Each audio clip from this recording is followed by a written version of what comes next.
La voix du peuple. Radio à vous l'été. La voix de la résistance du peuple togolais.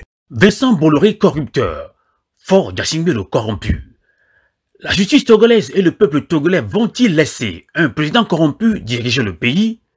L'aveu de culpabilité de Vincent Bolloré pour des faits de corruption active au Togo dans le cas du maintien du pouvoir de Faure Gnassingbé en 2010 dans une élection présidentielle qui a connu le déploiement de toute une armada nationale de communication dépassant largement le plafond des fonds de campagne instaurés, est une nouvelle qui pose véritablement le problème d'usurpation de pouvoir au Togo.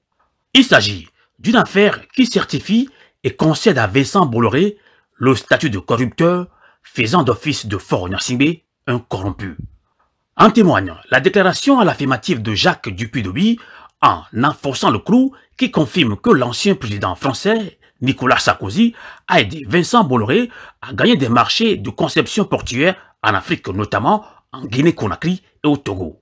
Eh bien, parlant du refus du gouvernement togolais de tout commentaire dans cette affaire qu'il tente de faire passer pour une histoire entre Français, on peut dire, sans se tromper, qu'il s'agit d'un aveu de culpabilité, ce qui nécessite des actions pour clarifier la position de Faure Gnassingbé dans ce qui dépasse une simple accusation. Le corrupteur reconnaît son acte et pointe le doigt accusateur vers le corrompu qui est Faure Gnassingbé, qui a choisi de s'enterrer dans un silence sépulcral. Combien de temps restera-t-il caché? C'est la grande interrogation. Et oui, peut-être le ministre Ayawadan, porte-parole du gouvernement togolais, a raison d'indiquer qu'il s'agit d'une affaire entre Français. En réalité, c'est une voie détournée d'appeler le peuple togolais à en faire son affaire pour que la lumière jaillisse. Jacques Dupuy-Doby fait son affaire et obtiendra certainement gain de cause. Que gagnera donc le Togo en retour? Que faire pour que le peuple togolais tire son épingle du jeu? À cette question, il convient de dire qu'il n'est plus question que chacun en fasse une lutte personnelle.